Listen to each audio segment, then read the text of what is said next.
Jadi begitu. Jadi asal kalian nanti lapor, Pak, saya sudah, Mama kalian lapor dulu, Pak, saya minta izin, saya nggak bisa datang, oke. Terus nanti kalian tinggal ya lapor lagi, Pak, saya sudah melihat recordnya, oke. Terus yang kedua terkait ini terkait apa namanya video. Kalau dari saya sangat menghargai untuk kalian menyalakan video. Bukan apa ya, bukan yang saya yang harus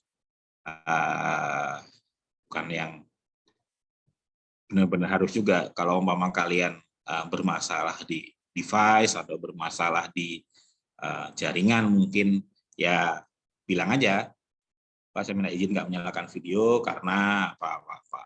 Oke. Karena itu nanti kalau nggak salah, oh iya, saya mau minta maaf dulu karena dari Dosko itu RPS sampai sekarang ternyata belum jadi. Jadi ya kita tunggu dulu lah.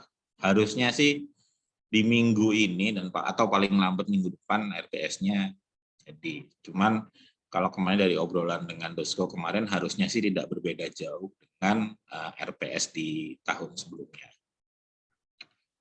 Terus tadi untuk kehadiran dan untuk video, karena oh ya kalau di tahun kemarin itu tingkat aktivitas itu kan dari kalian absensi, terus apa namanya attitude di kelas sama untuk aktivitasnya itu sekitar 50% untuk dinilai akhirnya. Jadi untuk UTS dan UAS itu hanya 25%. Jadi di tahun kemarin itu kan di semester 6 untuk DHBK ini. Ada beberapa mahasiswa. Oh iya, jadi untuk penilaian saya sangat berusaha untuk fair. Maksudnya ya udah ya kalau umpama semua standarnya, kalau umpama satu orang standarnya sama ya yang lain juga akan mendapatkan standar yang sama juga. Jadi tahun kemarin itu ada teman yang kalau nggak salah UTS-nya dia dapat sekitar 46 kalau nggak salah nilainya. 46, tapi dia UAS-nya juga nggak seberapa bagus, sekitar 60-an, tapi aktivitasnya bagus di kelas dan nilai akhirnya dia masih bisa dapat B kalau nggak salah. Jadi ya nilai aktivitas sangat penting di DABK ini. Dan kalau umpama, oh iya nanti, jadi di TABK ini kalau di tahun-tahun, 2 tahun ini itu 2 tahun ke belakang itu ujian TABK itu menjadi salah satu yang paling sulit dan paling apa ya, yang paling mungkin impossible untuk kalian bisa mengerjakan dengan sempurna. Jadi memang dari Dosko dibuat seperti itu untuk sebenarnya lebih kepada untuk mencegah kecurangan sih. Jadi di TABK ini kan kalian sangat mudah ya untuk berbuat curang gitu. Maksudnya pada saat kalian nanti sudah selesai mengerjakan, kan nanti soalnya mungkin ada beberapa sheet gitu Excel untuk yang semester pertama ini kan, untuk yang pertama untuk UTS itu kan kita full di Excel. Ya Excel kan tinggal nanti kalian selesai mengerjakan, kalian nge-share Excel kalian, ya itu sangat mudah untuk dilihat sama teman kalian. Makanya dari Dosko ininya apa namanya kebijakannya membuat soal yang sebanyak mungkin dan serumit mungkin biar ya kalian ya udah ya mengerjakan sesuai dengan yang ada di depan mata kalian aja, nggak perlu ngurusin yang lain lagi. Tapi kalau tadi saya cerita ada yang dapat 46 di kelas, ada juga beberapa yang dapat di atas 95 di kelas itu.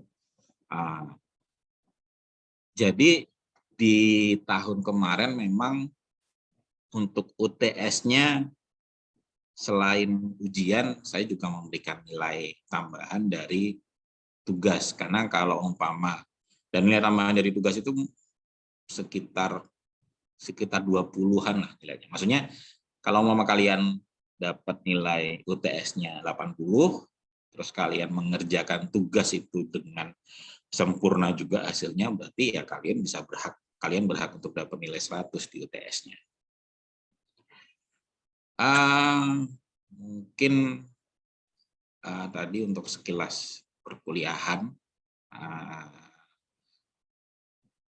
Oke, kalian tadi sudah googling TABK nggak? Coba. Ada yang bisa menjelaskan lagi nggak apa sih TABK itu? Mas Abdul Basir, gimana Mas?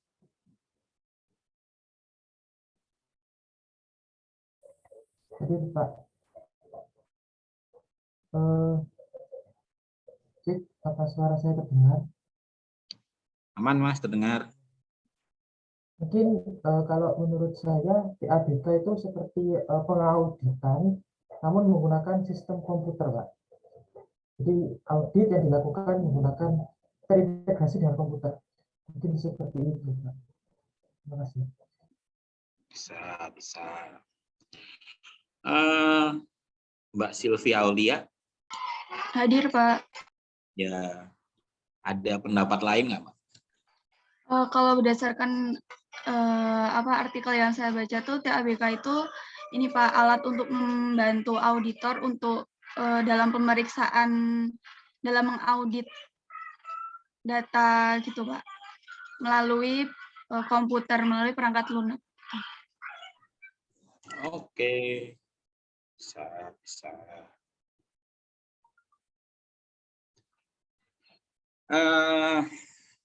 Sebenarnya di TABK ini, kalian tuh intinya di TABK ini kita melakukan pengolahan data lah. Nah, yang pengolahan data itu. Jadi di satu semester ini kita nggak pure melakukan kita belajar audit melalui komputer gitu, nggak kayak gitu. Jadi mulai belajar lagi. Jadi untuk di term utama, untuk di UTS ini kita belajar dulu terkait full di pengertian TABK, terus pengertian dan segala macamnya, dan Excel. Jadi, jadi untuk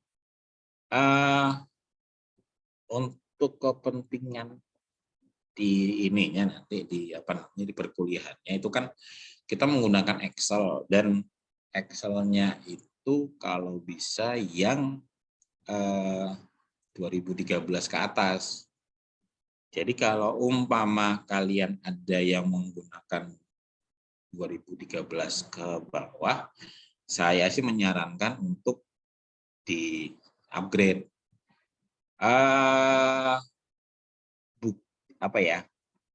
Kalau saya sendiri sih pakai yang Microsoft 365. Jadi kalau umpama kalian ngecek di Tokped atau di Bukalapak, itu kan ada yang jual. Mungkin sebenarnya legalitasnya juga dipertanyakan sih, cuman ya untuk kepentingan belajar ya saya sih menyarankan untuk melakukan instalasi itu. Terus mungkin ada beberapa dari kalian yang device-nya kurang optimal, nanti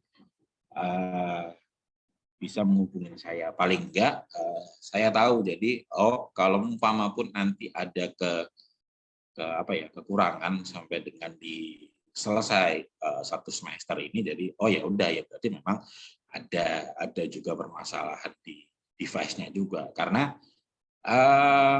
nanti kemungkinan untuk ya itu tadi untuk Excel itu kan Excel kalau umpama filenya udah beberapa mega, belasan mega gitu, itu kan sudah lumayan berat ya. Jadi ya nanti inilah kalian bilang dulu.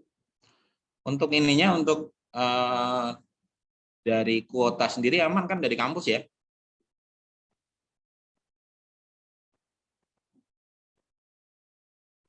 Belum sampai, Pak. Buat semester ini kayaknya masih disuruh nunggu deh, Pak. Belum ada info lebih lanjut. Oke, biasanya sampai dengan minggu ke berapa ya, Mas? Kurang tahu sih, Pak. Tapi kata dari lembaga sih seharusnya masih dapat gitu. Cuman disuruh nunggu dulu gitu. Dulu bersabar dulu. Ya. Oke. Ini juga kalau umpama ada teman-teman yang apa namanya bermasalah dengan kuota, nanti juga bisa hubungin saya. Jadi di semester kemarin ada beberapa teman yang ya udah dia bicara, Pak, saya butuh kuota untuk nge-Zoom karena dari kampus belum dapat. Oh ya udah, ya saya kirimkan pulsa.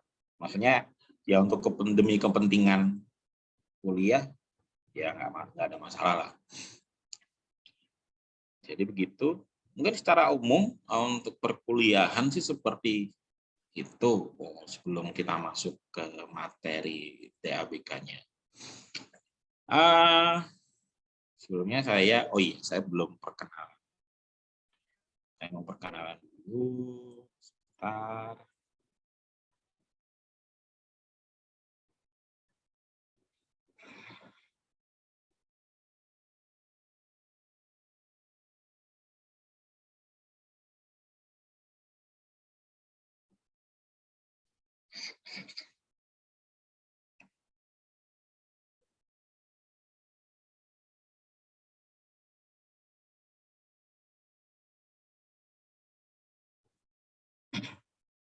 Oke, ini CV saya. Jadi saya bukan dosen tetap di STAN. Dosen apa sih namanya, dosen tamu ya, apa dosen. Jadi untuk pekerjaan saya kerja di Inspektorat Jenderal Kementerian Keuangan. Inspektorat Jenderal itu dia menjadi auditor internnya Kementerian Keuangan. Dan untuk TABK sendiri udah mulai dari tahun 2000, sekitar tahun 2014 itu di Kementerian Keuangan sudah aware dengan ya kita harus mulai belajar TABK, karena kalau umpama terus-terusan yang hanya audit dengan manual, audit dengan berkas, ya mungkin nggak akan menampung lagi pola-pola pekerjaannya. Dan yang dari awal TABK ini mungkin hanya dengan Excel, terus kami sih juga pakai ada aplikasi namanya ACL, Audit Common Language. Jadi itu jauh lebih powerful lah daripada Excel. Jadi kalau umpama Excel ada limitasinya, ada limitasi yang di di jumlah besaran filenya, mungkin di ACL nggak akan ada masalah. Jadi di ACL itu saya ada beberapa file yang satu filenya row-nya jutaan, itu gedenya sekitar hampir 1 giga di satu filenya. Dan itu kalau mau dibuka di Excel ya udah ya nggak akan bisa kebuka. Jadi kami udah mulai pakai ACL. Tapi untuk ke sekarang ini di Itjen sendiri sudah belajar terkait ini juga menggunakan data analitik juga. Jadi yang sebelumnya, jadi untuk audit itu kan kita menilai hal yang sudah terjadi. hal yang sudah terjadi kita bandingkan dengan standar. Nah, tapi di data analitik ini kita mencoba untuk membuat sebuah model menggunakan machine learning untuk melihat sebenarnya trennya itu seperti apa sih ke depan. Jadi mungkin seperti itu di Irjennya. Jadi untuk di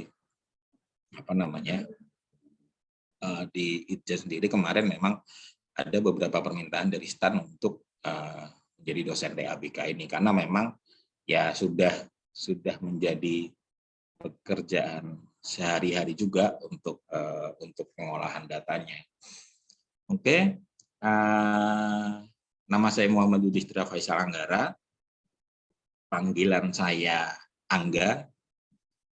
Nanti silahkan kalian bisa menghubungi kita ada di grup WA, tapi kalian kalau mau japri juga silahkan kalau umpama ada hal-hal yang mau ditanyakan juga. Saya lulus dari STAN itu tahun 2008. Dulu itu masih akuntansi pemerintahan, bukan akuntansi aja. Terus tahun 2013 saya ngambil lagi S1 di Perbanas. Terus di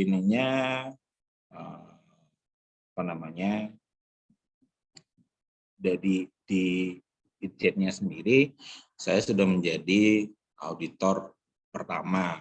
Auditor pertama itu ya ini bisa kalian baca lah di work experience-nya. Kalau yang untuk bawahnya sendiri ini training-trainingnya yang sudah pernah saya ikutin, ada award-nya juga yang pernah saya dapatkan. Mungkin seperti ini untuk perkenalannya. Ini untuk emailnya, mungkin emailnya nanti bisa saya berikan di WA nanti. Oh iya, untuk Mas Dio, saya bisa minta tolong dibuatkan ini ya, Google Drive. Baik, Pak. Jadi nanti saya minta aksesnya untuk, jadi kan kayaknya terakhir saya buka LMS itu belum ada isinya ya. Jadi nanti kalau umpama ada isinya, nanti kalau umpama RPS sudah jadi, udah fix nanti mungkin dan ada beberapa bahan juga dari yang tahun-tahun kemarin, mungkin saya bisa masukin ke situ. Dan juga terkait ininya kalau mama kalian untuk pengumpulan tugas-tugasnya nanti. Oke.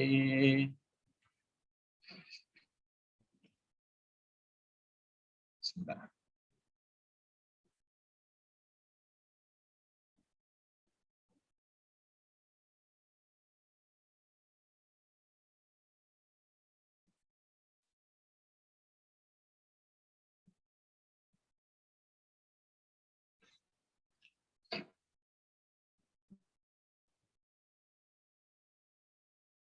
Oh iya, jadi karena memang menjadi auditor itu auditor itu bukan sebuah pekerjaan yang bisa work life balance. Maksudnya kalian bisa kerja dari pukul 7:30 sampai jam 5, habis itu kalian bisa melakukan hal yang lain. Mungkin untuk menjadi auditor nggak bisa seperti itu, karena pola kerja dari auditor itu per project kan. Jadi pada saat kalian sudah mengerjakan sebuah project, nanti bergantian ke project-project yang lain. Dan pada saat kalian mengerjakan project itu ya ini ya harus optimal di situ. Dan pada saat sudah selesai projectnya, ya wes, mungkin kalian bikin report dan segala macamnya, tapi tingkat kelibetannya mungkin nggak akan seribet pada saat mengerjakan proyeknya itu. Dan untuk sekarang saya sedang jadi lagi penugasan monitoring di Bekasi. Jadi mungkin hari ini kita nggak akan full sampai dengan jam 10. Mungkin nanti saya akan memberikan tambahan tugas lah untuk mengisi waktunya nanti. Oke. Sebelum masuk ke materi, ada yang mau ditanyakan dulu?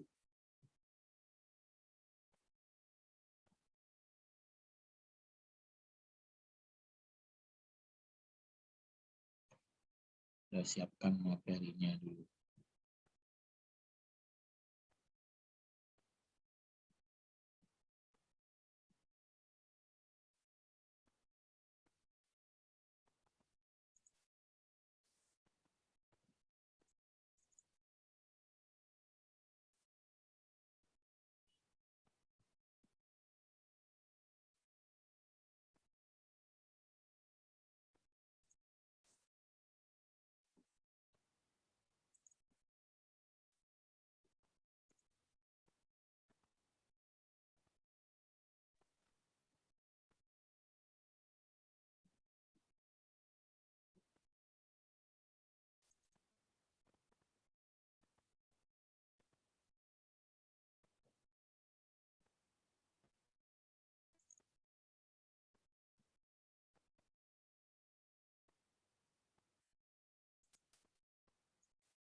Oke.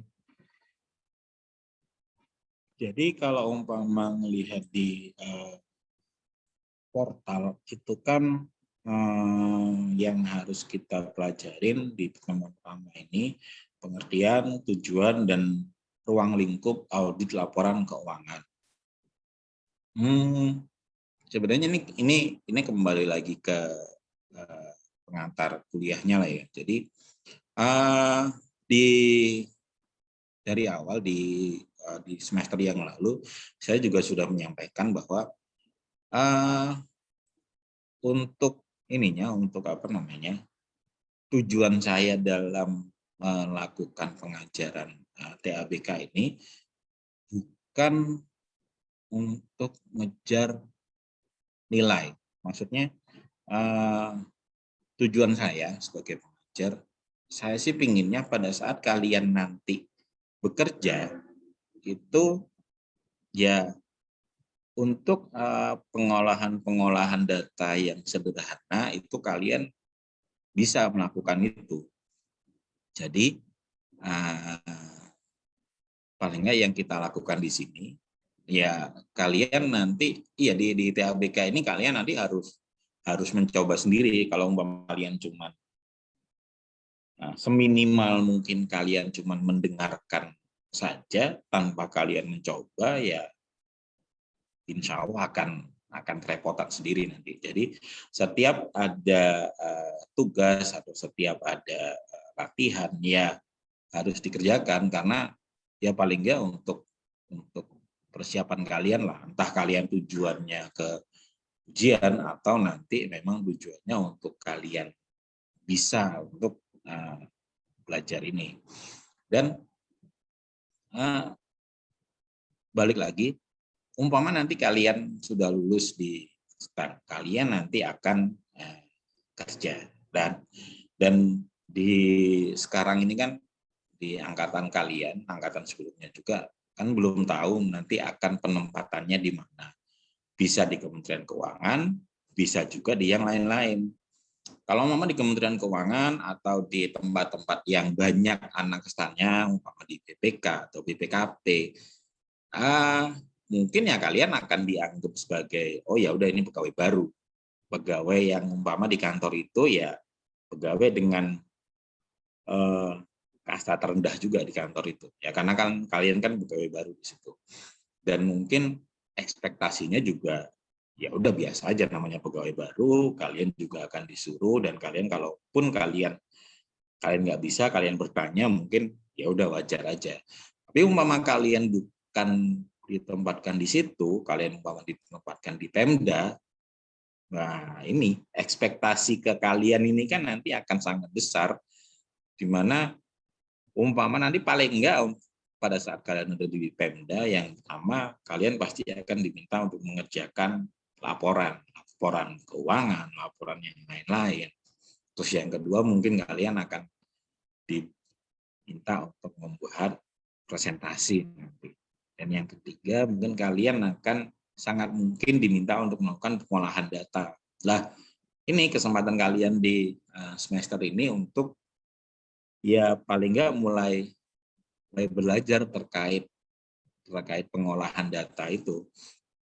Saya sendiri termasuk yang agak telat belajar. Jadi Excel itu saya baru ngutak-ngatik kayaknya pada saat kerja dulu. Jadi dikasih kerjaan, bingung caranya kayak gimana, akhirnya googling sendiri caranya. Tapi akhirnya dari situ, oh caranya seperti ini, Tapi kan itu otodidak. Maksudnya pada saat ini sekarang kalian di sini ada kelasnya, ada pengajarnya, mungkin kalian akan lebih enak lah untuk melakukan pembelajaran.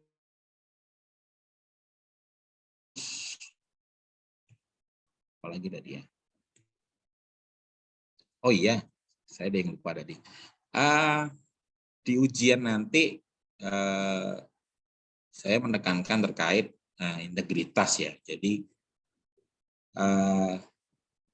tolong jangan mencontek, karena itu kalau umpama ketahuan, dan itu sangat mudah ketahuannya kalau untuk kalian mengerjakan TABK ini sebenarnya.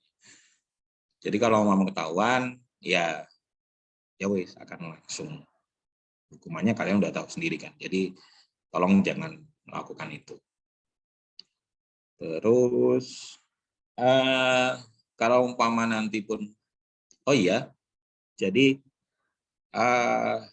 karena tadi saya cerita terkait pola pekerjaan auditor yang seperti itu, kemungkinan nanti akan ada beberapa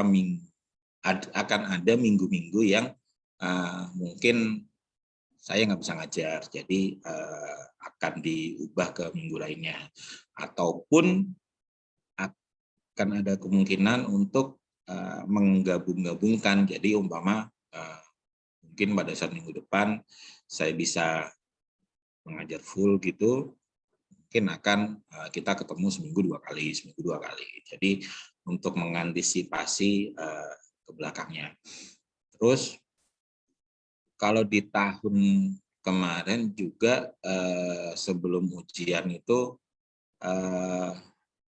saya juga nemenin teman-teman kelas untuk belajar bareng. Jadi kalau umpama masih ada hal-hal yang belum dipahamin, kalian mau ada kelas tambahan, silahkan. Jadi nanti saya akan bantu terkait ininya lah, mungkin saya akan bantu terkait latihan soalnya, ataupun terkait gimana sih cara mengerjakan yang cara metode yang paling memudahkan. Terus kalau umpama kalian ini pingin dapat referensi yang lain juga, kalau kalian mau lihat di YouTube itu bisa melihat di ini. Yang pertama ada Dosko tahun lalu, yang tahun ini dia nggak ngajar, dia ngajar yang lain. Itu namanya Pak Agung Nugroho. Mungkin nanti linknya akan saya berikan. Pak Agung Nugroho itu jadi ya yang diajarkan dia sangat sesuai dengan RPS, dan tingkat kemungkinan untuk keluar di ujian juga sangat tinggi. Tapi itu di tahun lalu yang pada saat dia menjadi Dosko. Yang di tahun ini saya belum tahu lagi lah. Tapi cara ngajarnya dia enak, dan materinya juga disampaikan dengan cukup baik lah. Terus yang kedua ada teman-teman dari Brigade Satya. Itu juga kalau menurut saya bagus lah gimana cara dia untuk menjelaskannya. Oke. Kalau umpama ada yang mau ditanyakan, silahkan langsung ditanyakan ya. Dipotong aja, nggak ada masalah. Oke, kita mulai di sini. Ini sebenarnya bahan kemarin ada PJJ, pelatihan jarak jauh. Jadi selama pandemi kan kita nggak bisa diklat langsung, diklat yang tatap muka gitu. Jadi pengajarannya juga melalui pelatihan jarak jauh terkait TABK. Yang pertama, pengaruh teknologi informasi pada internal audit. Nah, yang pertamanya terkait audit areanya. Yang awalnya audit area itu kami hanya melakukan audit pada pada proses bisnis saja, di mana ya kita kalau ke auditi, kan kami nyebutnya auditi atau klien pengawasan atau objek pemeriksaan, itu kan jadi intinya yang kami audit lah. Jadi sebelumnya yang hanya meriksa proses bisnisnya aja, karena ya itu yang memang cuman itu yang bisa diperiksa, cuman itu yang bisa kami minta dokumennya atau segala hal yang itu baru kami periksa lah. Dengan adanya IT ini akhirnya audit areanya pun menjadi lebih luas lagi. Yang pertama terkait tata kelola dari TI-nya itu sendiri. Terus ada terkait manajemen layanannya, ada terkait information security-nya, ada terkait kelangsungan layanan, IT arsitekturnya, dan juga terkait cyber security-nya. Jadi ini tambahan-tambahan di audit area yang bisa dilakukan audit. Itu selain dari proses bisnisnya juga, yang awal proses bisnis ini hanya bisa diaudit melalui manual, ataupun kalau memang kita mengaudit melalui Excel itu biasanya secara sporadis saja. Maksudnya kami memilih kantor-kantornya dulu, umpama di Jakarta, Surabaya, Bandung, dan melakukan pengolahan datanya biasanya cuma bisa dilakukan di kantornya itu pada saat kami ke sana. Jadi kami minta datanya, habis itu kami olah, kami minta dokumen yang ini. Jadi kan dokumennya kami kan melakukan auditnya kan tidak akan melakukan secara populasi, tapi melakukan secara sampling lah. Dari sampling itu kita ambil datanya dulu. Nah, di TABK ini, yang mulai ke sini itu sudah nggak melakukan itu lagi. Jadi kami sudah mendapatkan datanya, all raw datanya itu sudah dialirkan melalui, kami sih nyebutnya SLDK, Sistem Layanan Data Kementerian Keuangan.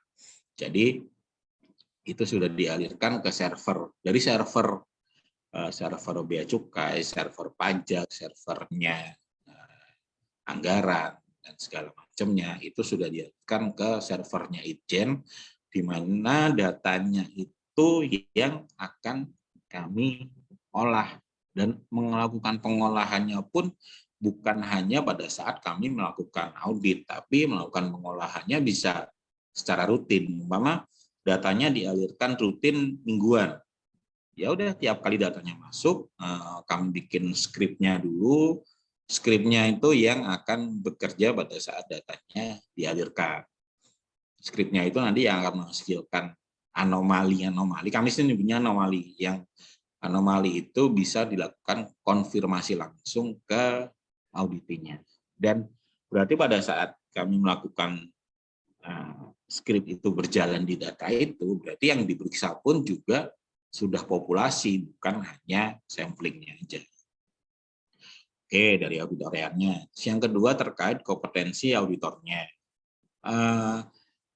Dari yang awalnya nggak ada diklat terkait IT, terkait aplikasi, akhirnya mulai dari tahun 2014-an itu di-upgrade lah kemampuan dari para pegawai ini, kemampuan dari para auditor ini, untuk melakukan pekerjaan itu. Jadi kalau tadi melihat diklat-diklat saya tadi di CV kan,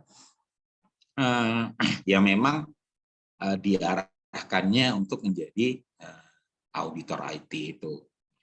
Terus ini yang ada yang ketiga terkait teknik pengumpulan data dan evaluasi bukti. Ini kita menggunakan data analitik.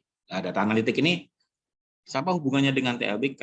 Data analitik ini sebenarnya lebih ke meluas lagi. Kalau TABK ini kan yang kita pelajari sekarang itu sampai dengan 1 semester ini terkait pengolahan data dan datanya pun yang data sudah ada, kita olah, kita terus nanti akan menemukan apa gitu data itu. Tapi data analitik ini lebih luas lagi. Jadi seperti yang tadi saya bilang, kami juga mulai menggunakan data analitik ini untuk mencari tren atau mencari sebuah probability. Maksudnya kalau umpama apa contohnya ya? Ada terkait impor. Jadi kan impor itu ada penjalurannya juga. Intinya diimpor barang dari luar masuk ke sini itu tidak bisa semuanya diperiksa karena memang ya kekurangan pegawai dan segala macamnya. Maksudnya kalau semua barang diperiksa akhirnya kan menimbulkan load-nya juga akan terlalu tinggi di pelabuhan. Nah, itu akhirnya dibuat machine learning untuk menentukan mana sih barang yang dia beresiko tinggi dan itu harus diperiksa. Itu dilakukan oleh Bea Cukai. Nah, selain itu dilakukan oleh Bea Cukai, kami juga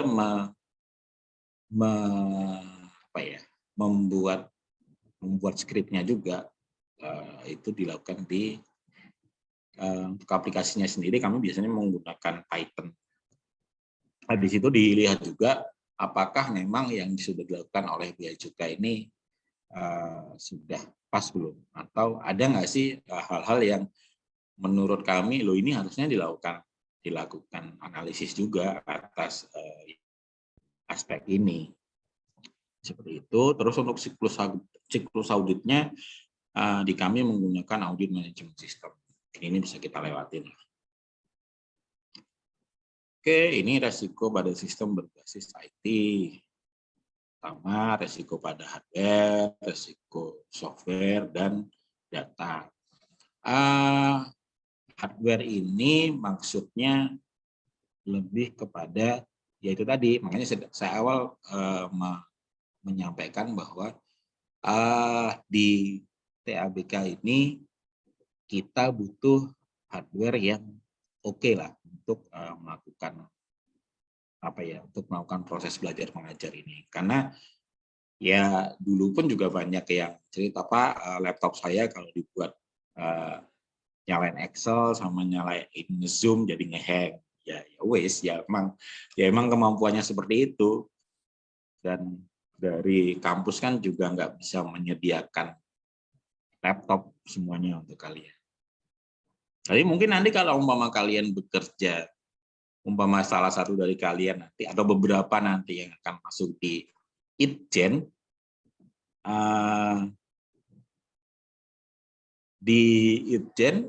kalau umpama kalian menjadi auditor IT, fasilitasnya juga lumayan.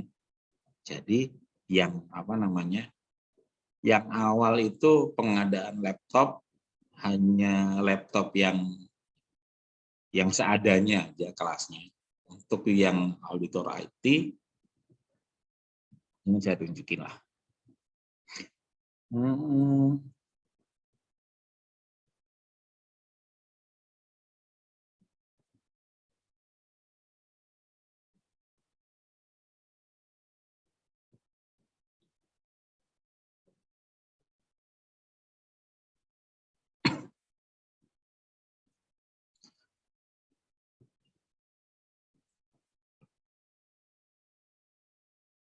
Ini laptop yang saya pakai. Teman-teman ada yang bisa nebak nggak ini laptop apa?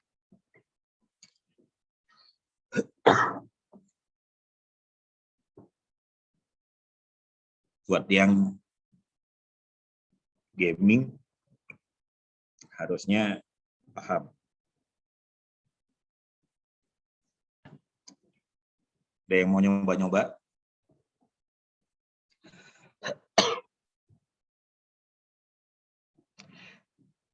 Jadi ini Asus ROG yang dari harganya sih kemarin pas saya coba cek sekitar 25-an.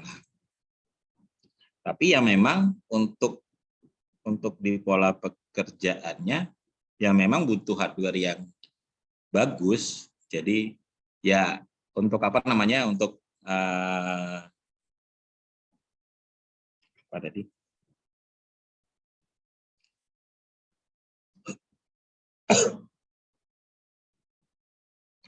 Untuk yang VGA-nya memang nggak diperlukan lah, tapi untuk RAM-nya, untuk CPU-nya itu memang butuh yang optimal. Jadi pada saat melakukan running script-nya untuk data yang puluhan giga mungkin ya tidak akan terlalu lama, dan untuk yang namanya nge-hang ya akan sangat apa ya bisa dialihkan lah resiko nge-hang. Oke, ya terus yang kedua terkait perangkat lunak dan datanya. Perangkat lunak ini maksudnya ya untuk melakukan audit itu kita juga harus punya software yang memadai juga. Nggak bisa kita melakukan apa namanya audit ke data yang belasan giga atau puluhan giga, tapi kita makainya hanya Excel, ya nggak akan mungkin seperti itu. Terus data maksudnya resikonya ada kemungkinan data yang hilang pada saat proses audit. Jadi ini maksudnya kalau untuk ke kalian sendiri nanti, pada saat kalian nanti membuka Excel, ada soalnya, ada datanya, ada raw data yang harus kalian kerjakan. Tolong di copy dulu datanya itu. Tolong bikin sheet baru yang berisi sheet baru itu yang isinya raw datanya. Jadi raw datanya jangan diutak-atik. Jadi kalian kerjanya di sheet yang baru itu. Kenapa? Kalau umpama kalian ada salah rumus atau salah apa di Excel, ya raw datanya masih ada. Dan ini fatal kalau umpama kalian raw datanya nggak ada. Ya kalau umpama kalian masih bisa dapat datanya lagi. Kalau umpama kalian nggak bisa dapat, untuk sekarang sih ya kalian bisa download lagi. Tapi kalau untuk ke depan, pada saat kalian diberikan datanya umpama melalui flash disk, terus kalian kerjain juga di flash disknya itu, terus datanya bermasalah, akan ya malulah untuk kita minta lagi data itu ke audit. Terus yang kedua, berkurangnya jejak audit trail yang nampak. Audit trailnya maksudnya harusnya siapapun yang melakukan apapun itu ada jejaknya. Umpama ada petugas yang melakukan penerimaan dokumen, ada petugas yang melakukan analisis atas dokumen itu harusnya record, karena kan di sistemnya sudah itu akan masuk ke akunnya dia. Nah ini tapi itu kan nggak akan nampak di apa namanya, ya kan kalau umpama kalian di dokumen kan mungkin nanti ada parafnya atau apanya, tapi kan di data nggak nampak, secara real kan nggak nampak, tapi dari data itu sebenarnya bisa dilihat lagi ya misalnya, dan itu lebih bagus harusnya, karena akan bisa ke record dia ini melakukannya di jam berapa sih, dia melakukan sebuah pekerjaan itu berapa menit sih, seperti itu. Terus berkurangnya pemisahan tugas tradisional. Tugas tradisional ini kan biasanya ada otorisasi, ada pembukuan, ada kustodian. Di audit IT ini mungkin ada beberapa sistem yang ya udah semuanya bisa dilakuin oleh satu orang aja. Tapi ya itu akan kalau umpama kami menemukan hal yang seperti itu, ya langsung kami rekomendasikan untuk dilakukan perubahan. Terus kami juga sangat concern terkait keamanan akun. Maksudnya keamanan akun ini ya kalian kalau mau mendapat akun, dapat password ya harus sangat dijaga passwordnya itu. Jangan sampai kalian yang wah saya lagi nggak bisa melakukan pekerjaan, tolong dong dikerjain, ini akunku, ini passwordnya. Nah itu sangat fatal lah kalau di Kementerian Keuangan. Terus adanya kebutuhan kompetensi dan keterampilan SDM dalam menggunakan dan mengoperasikan sistem IT. Nah ini kalau di Irjen sendiri sudah cukup banyak lah yang paham. Oke, ini ada terkait pengendalian umum dan pengendalian aplikasi. Ini sih harusnya nanti ada di salah satu materi yang akan disampaikan di term ini. Oh iya, ada yang lupa juga. Jadi harusnya kalau di semester kemarin itu saya sih minta di sebelum UTS ini untuk membuat kelompok. Kelompoknya itu kemarin terdiri dari 6 kelompok.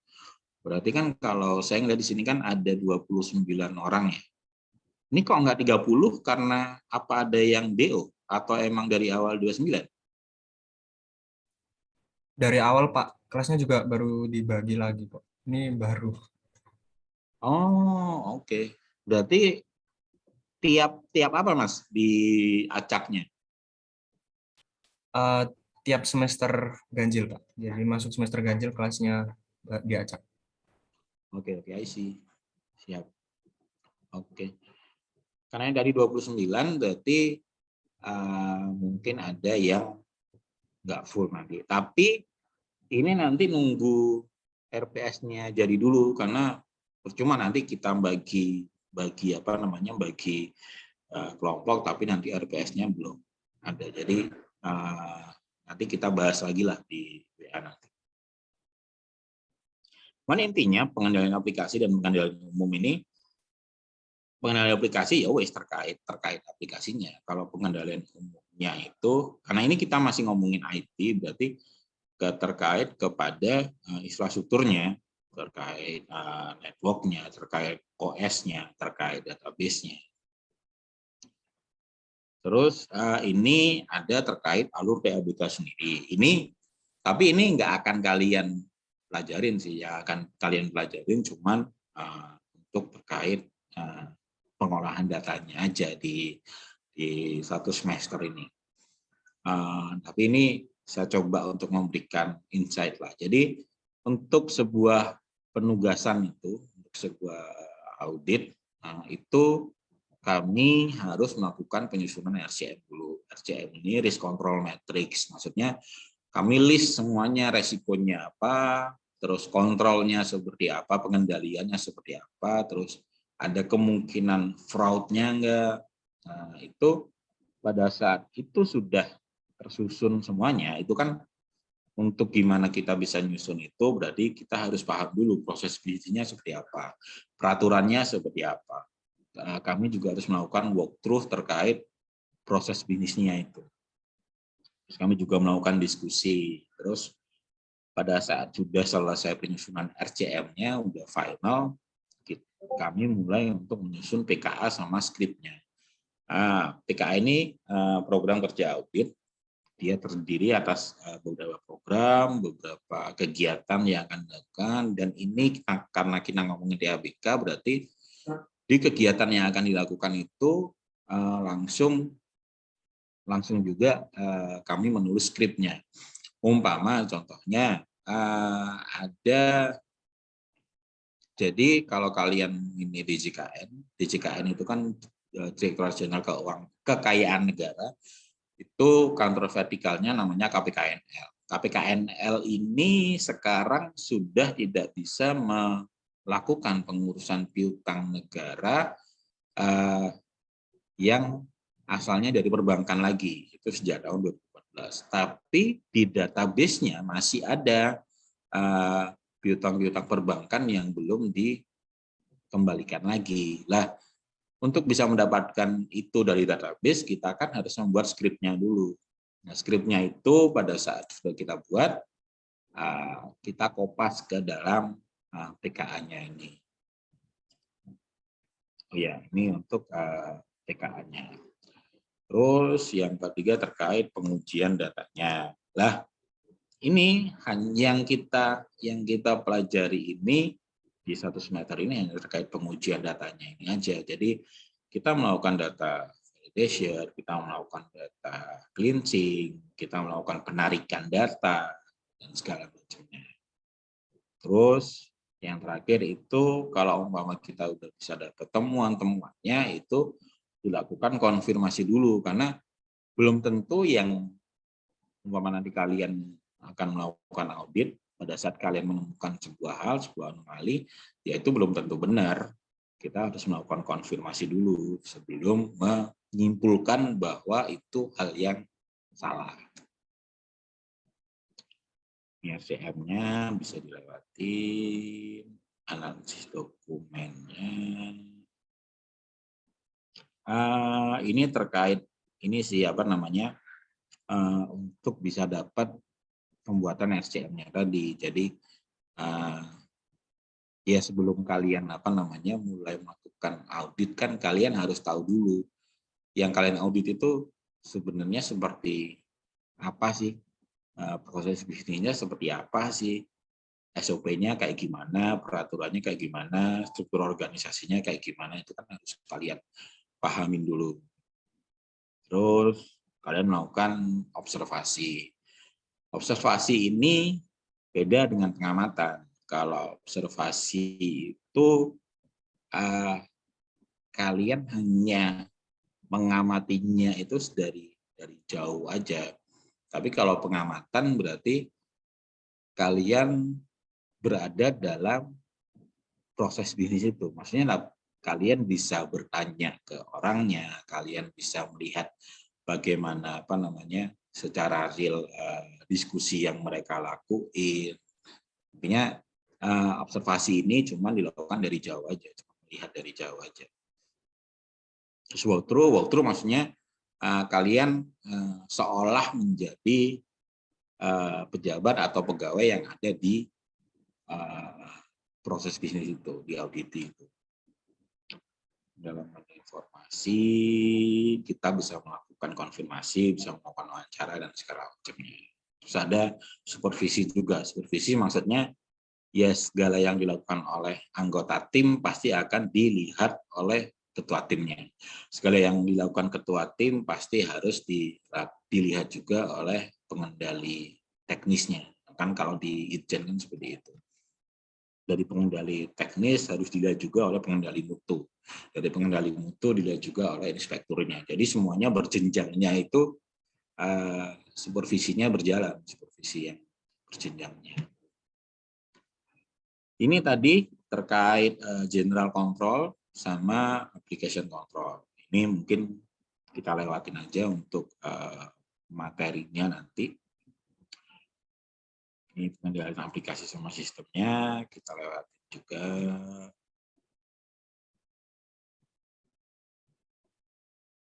Nah, oke sih. Ini aja. Nah, ini.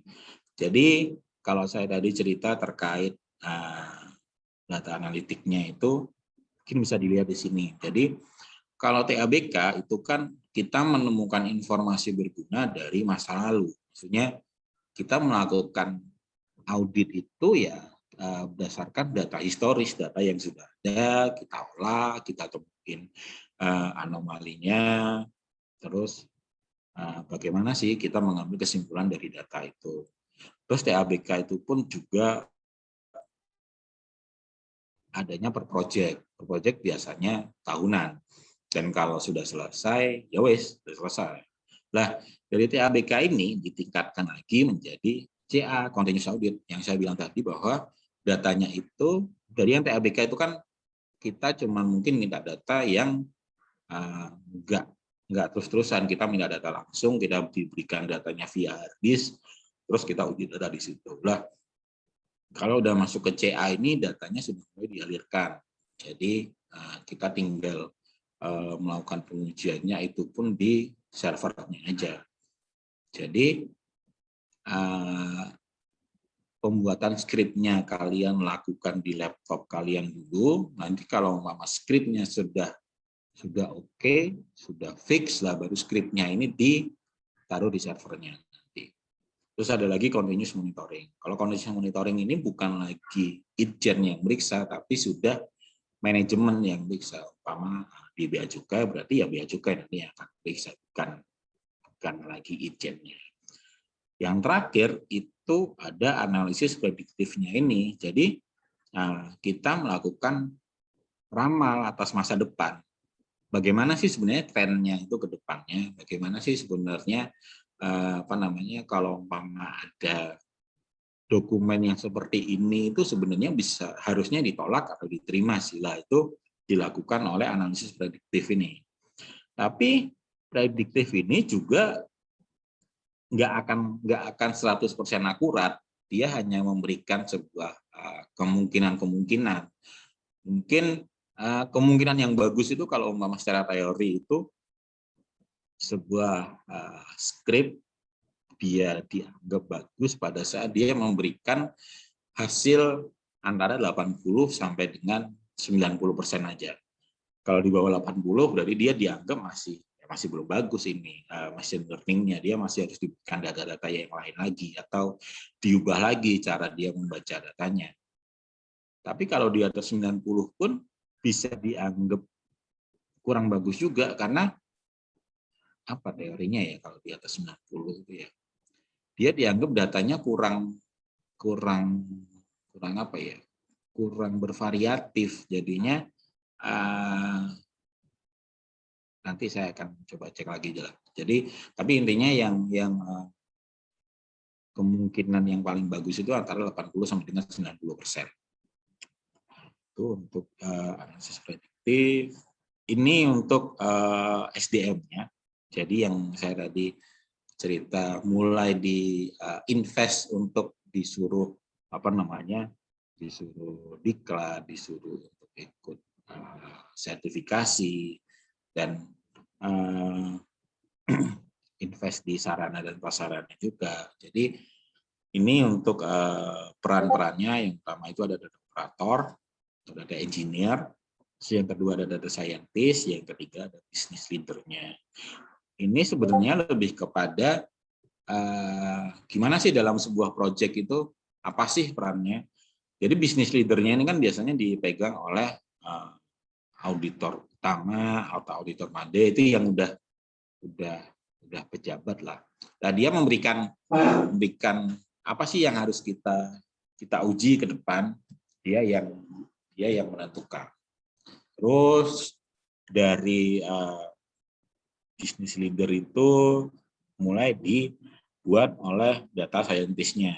Data scientist mulai membuat model deployment-nya, mulai membuat continuous audit-nya, mulai membuat prediktif dan preskriptifnya. Nah, pada saat itu sudah mulai dibuat oleh data scientist, data operatornya ini nanti yang akan mendefinisikan itu dalam skripnya. Ini seperti itu. Dan di Kementerian Keuangan sendiri, kalaupun nanti kalian nggak di Itjen, kalaupun nanti kalian akan di DCP atau DCBC dan lain-lain, itu juga lagi naik daun lah untuk data scientist ini. Jadi memang yang paling gede itu kayaknya Bea Cukai untuk terkait invest ke ininya. Jadi mereka selain dari teman-teman stan yang ada di situ, mereka juga melakukan hire untuk sarjana dari S1 yang lulusannya mereka ingin untuk memperkuat IT-nya juga di sana. Ini untuk tools-nya, untuk basic-nya kita TABK kalau di kami itu menggunakan Access atau Excel. Untuk data analitiknya kita menggunakan ACL, SQL Server, dan lain-lain. Untuk modelingnya, prediktifnya itu bisa memakai R, bisa memakai Python, Orange, atau RabbitMiner. Biasanya sih tapi yang dipakai Python. Untuk awal-awal mungkin umpama kalian ada nganggur, Orange juga bisa dipelajarin. Orange ini yang paling simple lah, tapi memang dia kurang powerful. Tapi untuk apa ya? Untuk tambahan informasi kayaknya untuk umpama kalian belajar Orange sangat bagus juga. Untuk solusinya kami biasanya menggunakan Tableau. Ada Power BI juga, ada Oracle, tapi yang kami beli lisensinya itu yang Tableau. Oke, ini TABK definisinya, bisa kalian baca.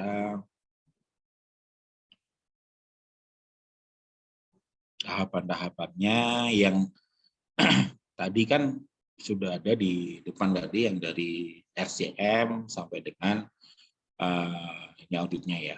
Nah, ini lebih ke terkait ya intinya di perencanaan itu yang di RCM-nya tadi, RCM kalian bikin PKA itu adanya di perencanaan, di pelaksanaan tadi yang pada saat kalian melakukan running atau script-nya. Dan pada saat sudah dikonfirmasi, yang tadi nggak ada di depan terkait komunikasi dan dokumentasinya.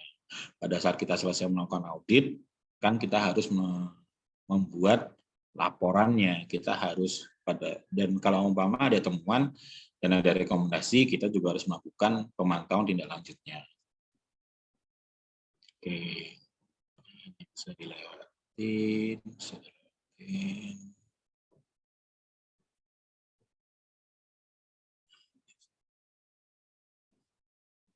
Oh, ini sih lebih kepada karena di Irjen sendiri selain menggunakan ACL tadi, kami juga mulai menggunakan SQL untuk untuk penugasan auditnya.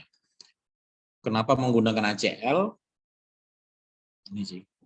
Nah, ini kan tadi ada terkait GAS, General Audit Software, ada ACL. Jadi yang memang sebuah software itu ya memang fungsinya itu untuk melakukan audit itu ACL. Dan di ACL ini dia juga lebih lebih user friendly karena ada beberapa menunya yang bisa tinggal diklik aja. Maksudnya kalian kalaupun belum jago untuk membuat skrip kan harus full ngetik.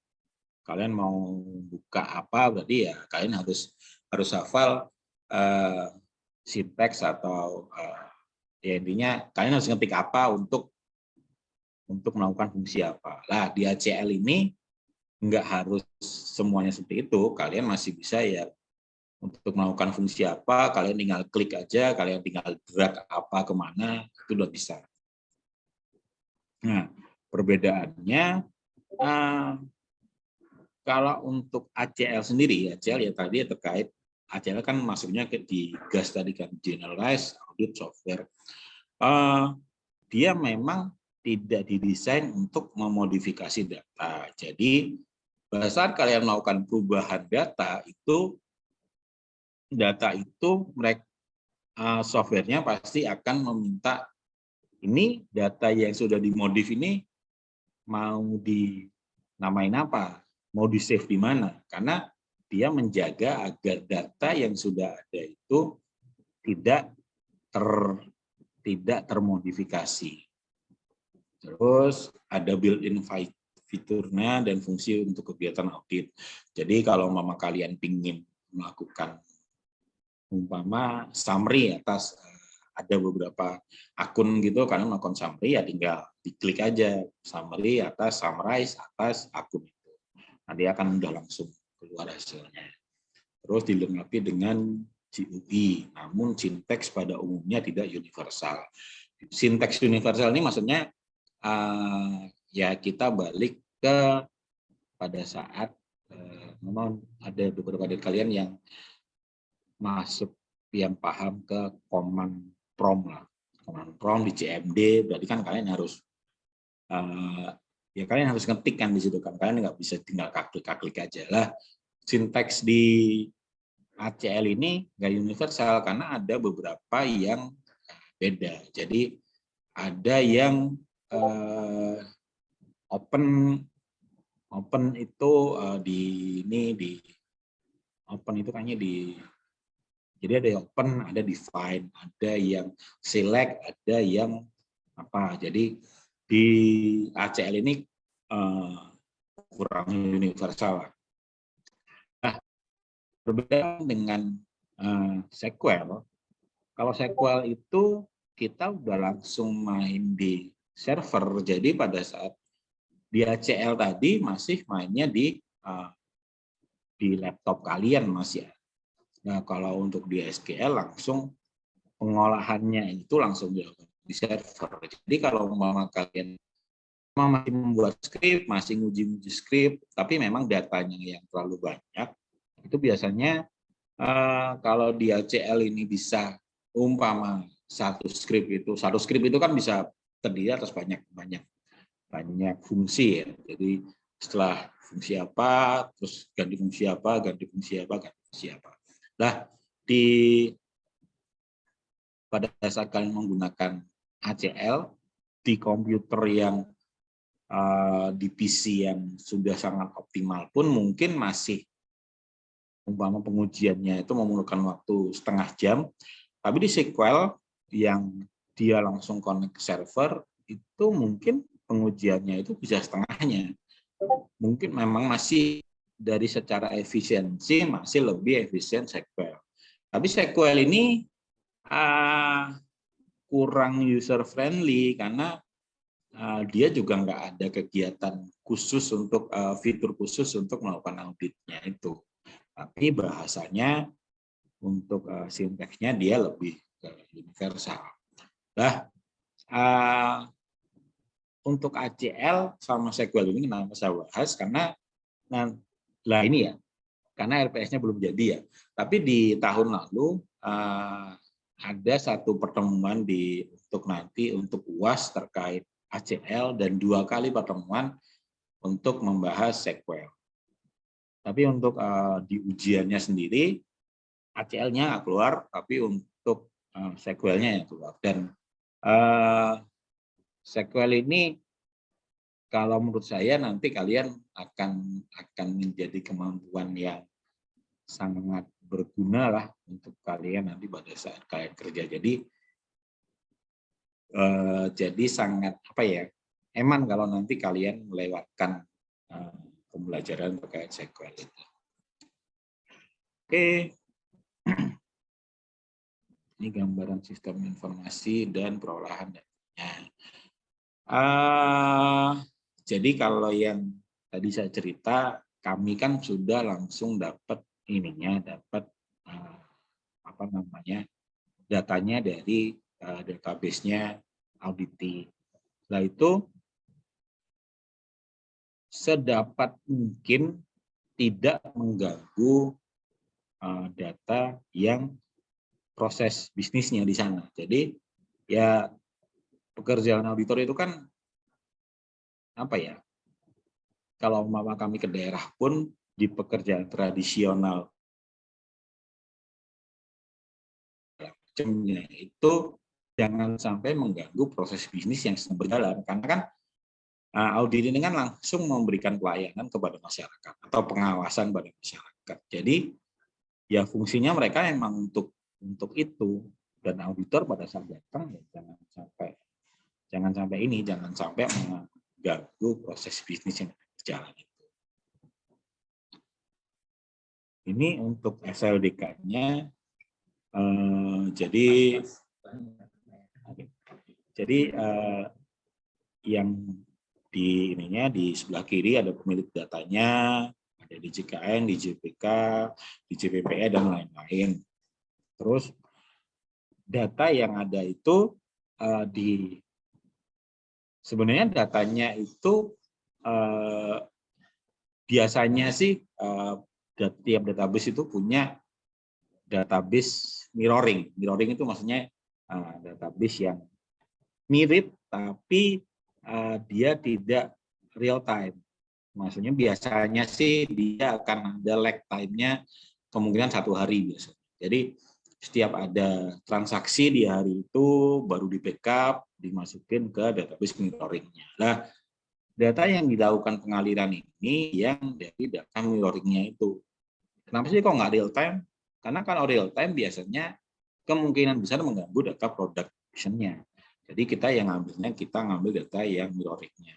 Nah, setelah itu dilakukan data analisis di situ. Kita bikin data mart-nya dulu.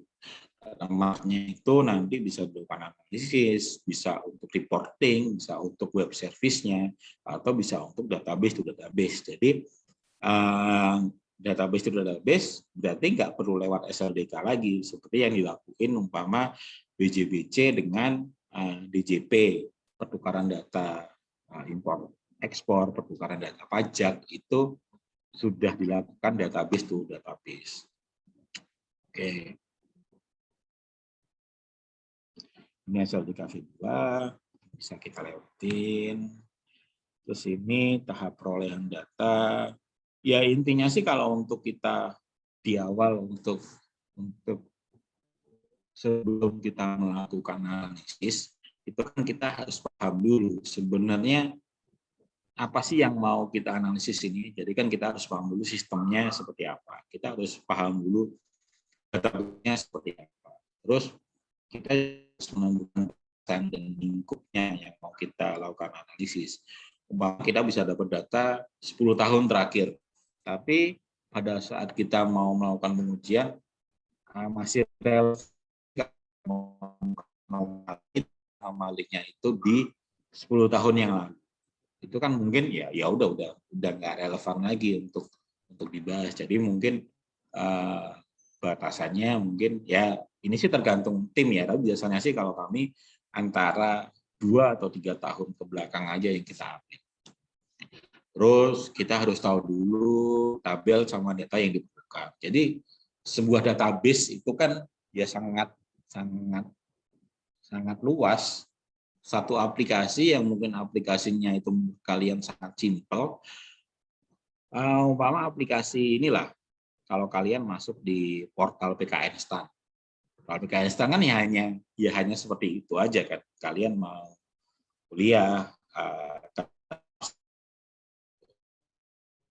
kan hanya mungkin nggak akan sesimpel itu. Ada database yang menyimpan data nama mahasiswa, ada database yang menyimpan data nama pegawai, ada database menyimpan data nama dosen, ada database yang menyimpan absensi kalian dan segala macamnya. Nah itu kalian harus menentukan tabel mana aja sih yang kalian perlukan itu, karena yang ngapain kita ngambil semuanya, kan mungkin ada beberapa yang nggak akan kalian perlukan. Terus kalian juga harus tahu gimana sih nanti metode sama media penyampaian datanya. Terus yang terakhir itu yang harus kalian lakuin ini nanti di semester ini terkait validasi datanya. Oke, ini untuk ini nanti akan kita bahas lagi sih. Jadi metode untuk mengaksesnya itu yang pertama direct access, terus ada DBMS backup. Oh, aja ya. Tapi sebenarnya ini udah nggak dipakai lagi karena yaitu tadi karena sudah ada SLDK tadi yang lebih yang lebih bisa menjangkau semuanya daripada kita yang minta database backup seperti ini atau kita yang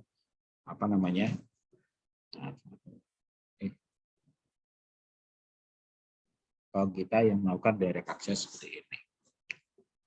Oke, mungkin seperti itu. Saya berikan tugas ke kalian ya. Tugasnya itu kalian bikin esai. Esai itu yang pertama terkait perkenalan. Jadi perkenalan masing-masing dari kalian. Karena mungkin biasanya saya panggil satu-satu, terus perkenalan, asalnya dari mana, dan segala macamnya. Cuman kayaknya waktunya di hari ini nggak cukup. Jadi saya nanti minta esai terkait diri kalian. Esainya nggak perlu formal, jadi mungkin kalian bisa bercerita. Bisa esai, bisa juga video. Tergantung kalian maunya apa. Bisa juga PowerPoint, serah. Terus kedua terkait apa sih tujuan kalian di mata kuliah TABK ini? Apakah kalian ingin cum laude, kalian ingin dapat A, atau kalian ingin ya hanya sekedar kalian ingin belajar atau segala macamnya? Itu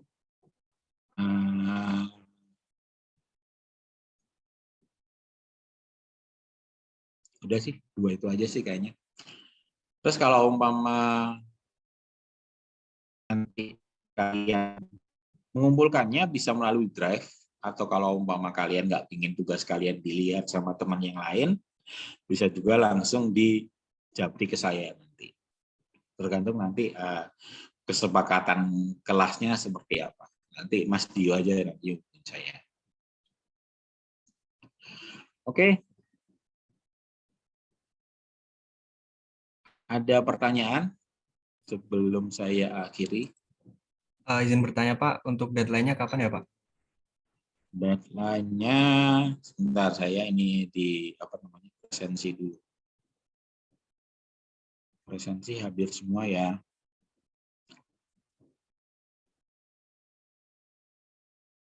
Untuk deadline, kalian pinginnya kapan?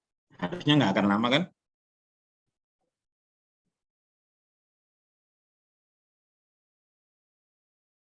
Weekend, bisa nggak? Bisa Pak. Oke. Saya tunggu sampai dengan weekend ya berarti ya.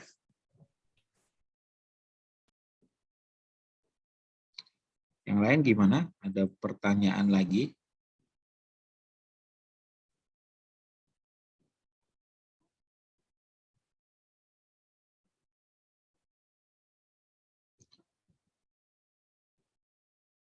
Oh iya, di beberapa teman yang ini kemarin, yang ujian kemarin, itu salah satunya yang menyebabkan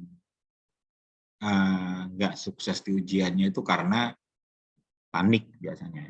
Jadi umpama ada satu soal dikerjain serius, terus pada saat mentok panik, sudah biar udah nggak bisa ngerjain yang lain lagi lah. Ini jangan sampai ke kalian. Jadi dan gimana kiat-kiat untuk sukses ujian itu nanti ya berarti kalian ya harus sering-sering latihan aja sih. Ada beberapa teman kemarin yang ikut bimbel, bimbel untuk di mata kuliah TABK ini. Ya monggo-monggo aja kalau ada dari kalian yang ikut. Ada yang ikut nggak untuk bimbel-bimbel itu di kelas ini? Ya Pak. Ada juga ya. Bimbel kan Pak? Ada. Ya. Oke. Monggo kalau mau ikut bimbel. Tapi kalaupun yang nggak ikut, ya kalau menurut saya sih selama kalian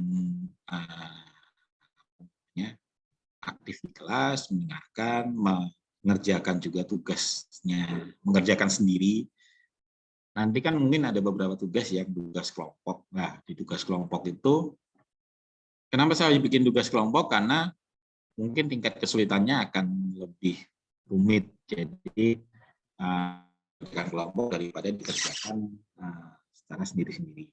Terus, karena tugas kelompok, ada kecenderungan yang biasanya pada saat ada di kelompoknya itu yang aktif, yowes dikerjakan oleh yang aktif itu, yang lain nggak ikut berpartisipasi. Lah, ini yang jadinya pada saat presentasi atau pada saat pengerjaannya nanti ya akan bingung sendiri. Nah, ini jangan sampai lah. Jadi nanti pada saat ada ada tugas kelompok pun tolong berpartisipasi secara aktif juga di kelompoknya. Oke, mungkin seperti itu. Sebentar saya mau gimana? Izin bertanya, Pak. Siap. Terkait tadi esai sama video itu ada batas minimalnya itu nggak, Pak? Misal untuk esai ada batas minimal halaman gitu nggak, Pak? Nggak ada, Mas. Terserah mau seperti apa. Saya hanya ingin hanya ingin berkenalan dengan kalian dan melihat sebenarnya motivasinya seperti apa sih untuk mengikuti ABK ini. Karena kan mungkin akan akan beda-beda kan. Ada yang ngejar nilai, ada yang ngejar skill. Ya tergantung dari kalian aja. Baik, Pak. Begitu juga dengan video ya, Pak, berarti, Pak? Terserah ininya. Terserah mau seperti apa. Baik, terima kasih, Pak. Oke. Ini Mas Muhammad Fadlan Husni ini goeser juga, Mas? Iya, kadang-kadang sih, Pak. Ini sepeda di kantong kelihatan. Bapak suka sepedaan juga? Lumayan, Mas, lumayan. Cuman saya itu bulan Agustus itu jadi kemarin di tahun ini saya habis kena COVID. COVID-nya itu sebenarnya cuma COVID ringan, tapi semua gejalanya ada, sesek ada, lemas ada, segala macamnya ada semua hilang, penciuman juga, dan itu sampai dengan sekitar sebulanan lah, agak lama saya COVID-nya. Dan setelah COVID, 2 minggu setelah hasil COVID-nya negatif, kena DB, dan kena DB-nya ini lumayan parah yang sampai harus di opname, trombositnya sampai anjlok banget juga. Jadi ini masih masa pemulihan lah, masih belum terlalu fit lagi. Kemarin sempat nyoba. Biasanya berapa kilo, Mas? Saya panggilannya siapa sih, Mas? mau panggil Fadlan aja. Biasanya saya kan di Bandung banyak gunung gitu, mainnya ke atas gitu. Siap. Kalau di sini sih, Mas, saya kan tinggal di Tangsel, di daerah Ciputat. Ada yang orang Tangsel juga di sini? Nggak ada. Karena di perkotaan, ya biasanya kalau nggak muter-muter ke kota, sekalian ke Bogor sana biasanya. Oh, jauh. Lumayan. Jadi ngejar jarak sih, Mas, biasa. Iya. Kan kemarin habis sakit itu sepedaan yang cuma 5 km aja udah mau mati.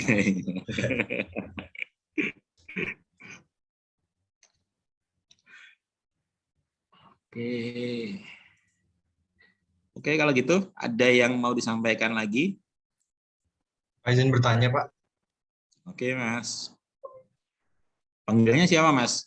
Mas Bisa Fai. panggil Fai aja, Pak. Oke, gimana Mas? Saya ingin bertanya perihal nanti UTS kan Pak. Bahwasanya kan nanti UTS kita katanya dari lembaga bahwa kita langsung ke lokasi ujian atau ujian offline. Nah, untuk TABK sendiri, apakah ujiannya hampir mirip seperti Applikom Pak yang menggunakan Excel?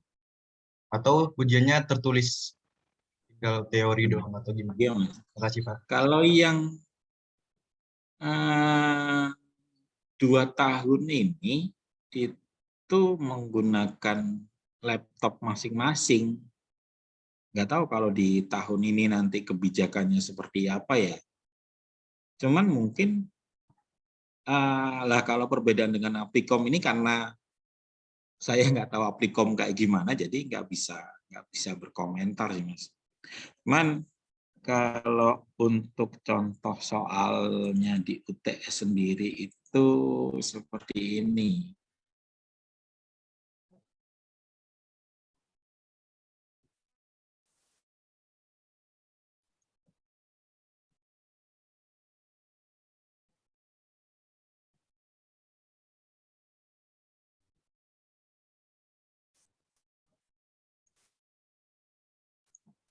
Nah, yang pertama itu ada terkait soal impor data. Impor data itu, jadi kan nanti kalian harus bisa mengimpor data dari, ada teks, ada Excel, ada beberapa macam yang lain untuk dimasukin ke Excel. Itu salah satunya untuk tugas pertama. Dan ini ya seharusnya sih sangat simpel, tinggal memasukkan aja. Tapi dulu ada beberapa yang kesalahan itu karena sebenarnya permintaannya, kalau saya di soalnya, soalnya itu kan identifikasi dulu apakah delimited, fixed width, atau fixed width with header. Nah, kebanyakan yang memasukkan ini, yang mengerjakan soal nomor 1 itu cuma melakukan impor aja, tapi nggak diidentifikasi seperti apa ininya mintanya. Jadi ya nanti kalian harus lebih lebih teliti lah nanti. Itu soal nomor 1 dan itu masih simpel soalnya. Terus yang kedua ada terkait soal validasi data.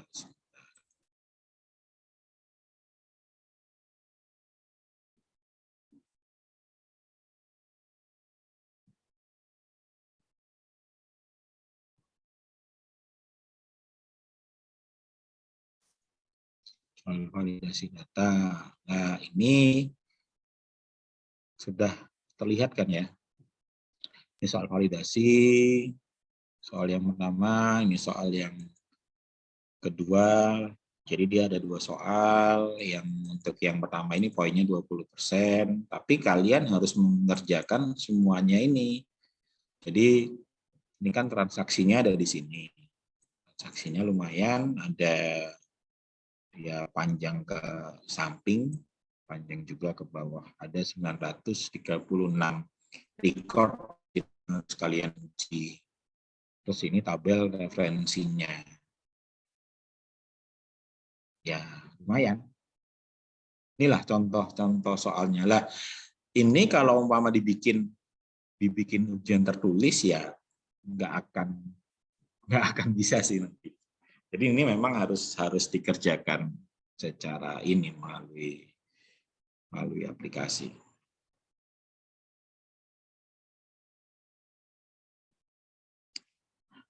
Gimana? Ada lagi Mas Fai? Terima kasih.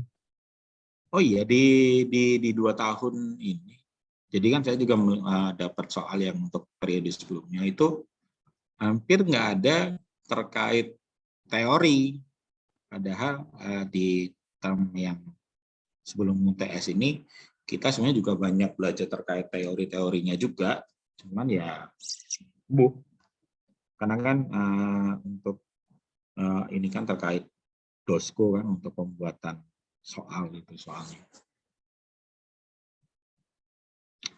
Oke, ada yang lain? Mas Fikarlo Ginting, ada pertanyaan? Sejauh ini belum ada, Pak. Oke. Oke ya. Terkait tugasnya, saya tunggu di weekend. Terus saya minta izin nggak bisa sampai full di jam 10 karena di penugasan saya yang kali ini harus ngecek aset properti. Jadi harus ke apa namanya? Harus cek fisik lah. Jadi ini cuma datang ke kantor. Ini kan saya di Bekasi. Jadi cuma datang ke kantor Bekasi untuk koordinasi dulu. Terus habis itu kami sama-sama berangkat untuk melihat ke lokasinya. Baru nanti sore pulang ke sini, baru nanti pulang ke rumah masing-masing. Sebenarnya biasanya kalau untuk keluar daerah, keluar kota, keluar Jakarta lah intinya. Kalau keluar Jakarta itu biasanya disediakan hotel. Jadi meskipun dia rumahnya Bekasi, tapi dinas Bekasi, ya disediakan hotel juga. Meskipun hotelnya itu ya bisa memilih untuk gak usah lah, saya nggak ngambil hotel, ya wes terserah, itu pilihan. Tapi kalau mau ngambil hotelnya pun ya disediakan.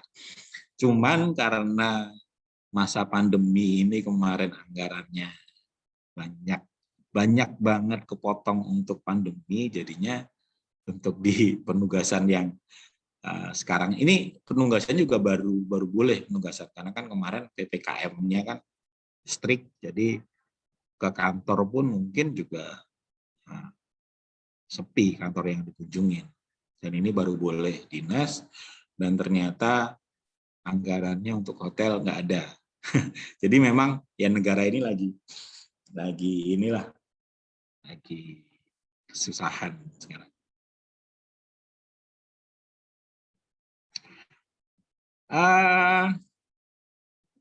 Sorry, tugasnya ada tambahan lagi. Selain yang tadi biodata sama motivasi,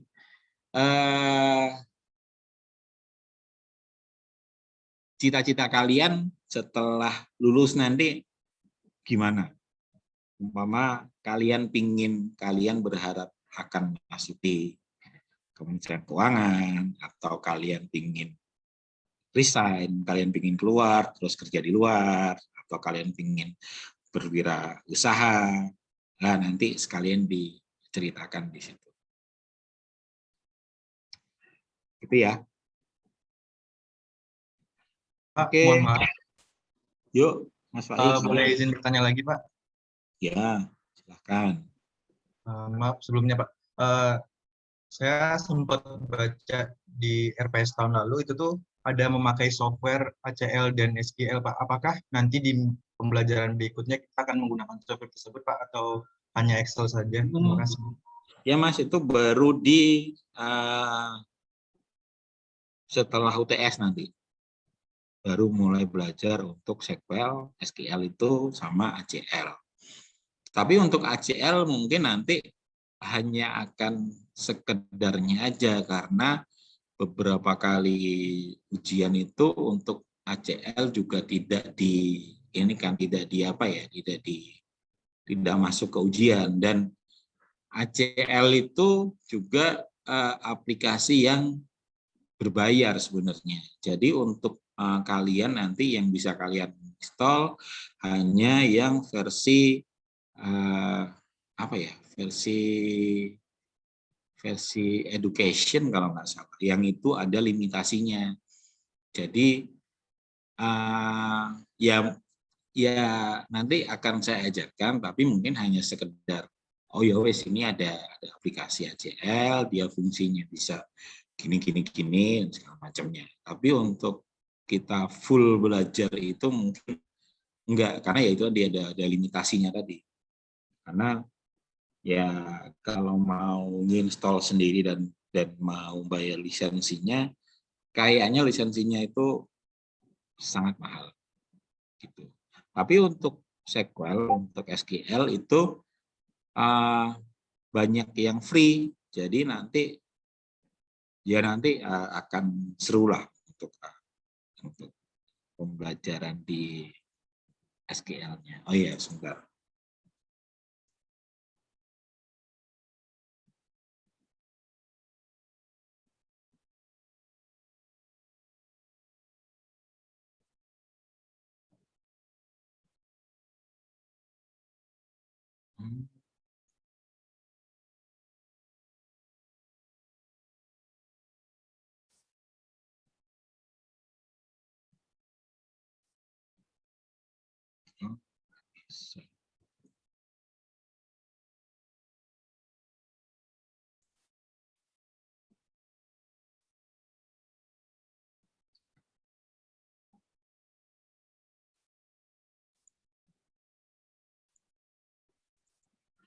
Jadi dulu untuk teman-teman yang sebelumnya itu saya buatkan akun di sini di dekilab.id ini untuk jadi satu kelas saya buatkan satu akun di sini untuk belajar SQL-nya, untuk belajar SQL. Karena pembelajaran di sini untuk SQL apa ya?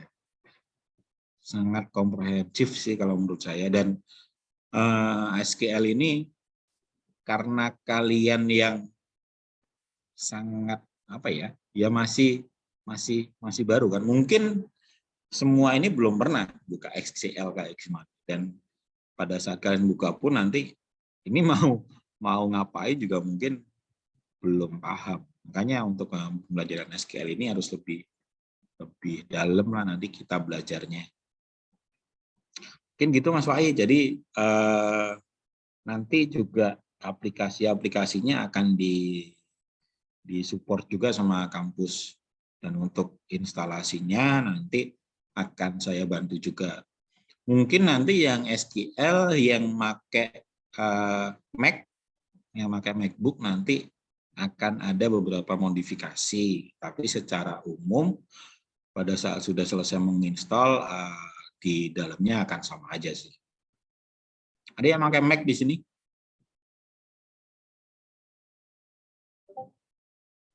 Enggak ada? Saya, Pak. Mas Satria Imananda. Oke. Baik, Pak. Terima kasih, Pak. Yo, sama-sama Mas Wai.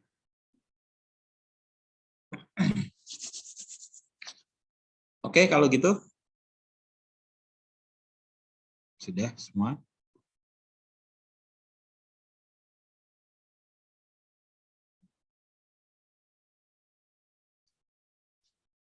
Oke, kalau gitu ya,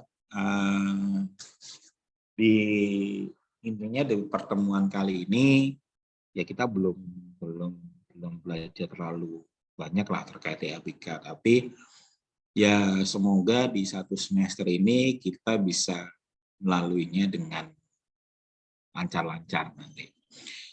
Terkait RPS, kalaupun nanti RPS itu di minggu ini belum jadi kan saya tadi bilang untuk sebelum UTS biasanya saya bagi kelompok.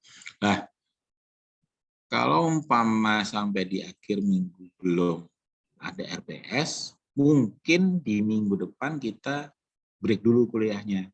Kita lanjut di minggu depannya lagi. Jadi kan masa saya mau nyuruh kalian untuk presentasi di tiap kelompoknya, tapi kalian baru nyiapin waktunya cuman 1 atau 2 hari aja, ya kan kasihan kalian berarti. Berarti untuk untuk presentasinya mungkin nunggu RPS-nya jadi dulu. Tapi kalaupun nanti RPS-nya jadi dan mungkin saya melihat materinya berbeda dengan yang tahun lalu dan bukan materi yang bisa dibagi-bagi, mungkin ya nggak akan jadi kelompok. Nanti akan saya aja yang jelasin. Oh iya, ada satu lagi yang lupa. Mas Dio nanti tolong di checklist yang aktif ya di kelas yang nanya-nanya. Karena tadi kan Mas Fai yang nanya, jadi Mas Fai tadi di checklist dulu. Ini nanti akan berpengaruh ke nilai aktivitas kalian. Dan yang saya bilang di awal tadi, nilai aktivitas ya sangat lumayan dari yang saya tadi cerita yang yang UTS hanya dapat 46, tapi di nilai akhirnya dia bisa sangat keangkat dengan nilai aktivitasnya. Oke, Wis, terima kasih atas perhatiannya. Semoga pertemuan hari ini membawa keberkahan buat kita. Oke, kalau gitu terima kasih. Assalamualaikum warahmatullahi wabarakatuh. Waalaikumsalam. Waalaikumsalam. Waalaikumsalam. Terima kasih banyak, Pak. Terima kasih, Pak. Terima kasih, Pak. Makasih, Pak. Sama saya end meeting ya.